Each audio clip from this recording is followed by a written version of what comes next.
Welcome to another mini vlog! Hi, it's me Giselle, teacher by heart, housewife by choice, living in Bohol. Palis dito. May palis. Asa ang palaw, sir? Ato on the pearl? Ano pearl? Ano tayo dormitor pira ba, sir? Pila sir? Sir. Ito nga pala ang karugtong ng aming beach outing mini vlog. Ayun na nga at nagbayad na kami ng environmental fee. 30 pesos yun per head. Bisa mi. Paghinto nga namin sa gate ng resort ay sinalubong kami ng kanilang guard. At ayon, sinabi nga namin na may reservation na kami for check-in. Tapos, tinuro na sa amin kung saan ang parking area. 2 PM nga pala kami dumating sa resort mga mi. Saktong-sakto dahil 2 PM din yung check-in namin. At check-out naman kinabukasan ng 12 PM. Ayan na nga at nasa information desk na si Mr. Intina. May pina-fill up lang na form sa kanya and konting instructions. Heto at nakakita nga ako ng glass sa may gilid. Kaya ayan at naganda-gandahan muna ako.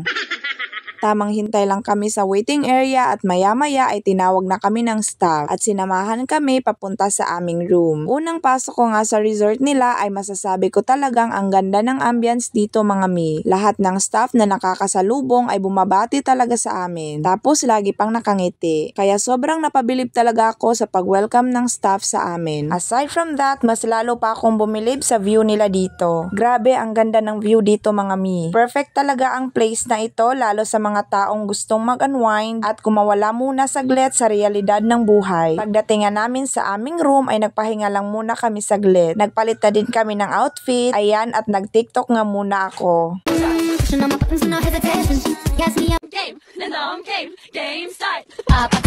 Maya-maya ay lumabas na nga kami ng aking asawa. Sinuli talaga namin ang time habang nandito kami mga mi. Ayan at naglibot-libot muna kami, nag-take ng photos and videos.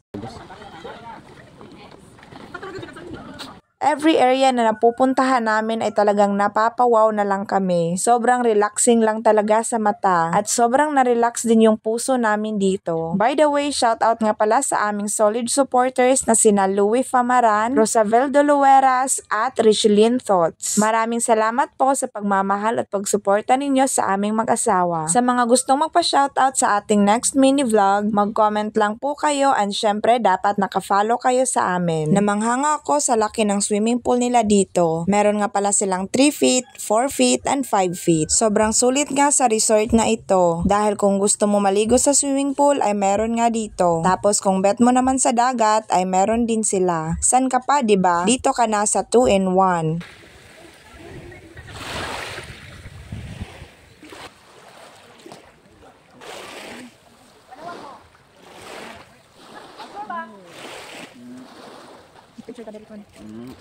Nakasapatos nga lang yung asawa ko dahil nakalimutan ko siyang dalhan ng tsinelas.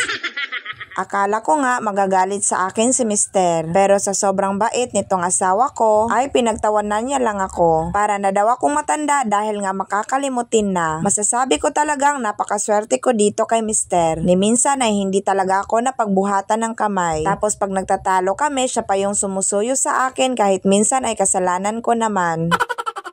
Sobrang haba na nga ng videong ito kaya hanggang dito na lang muna. See you sa ating next mini vlog. Follow for more!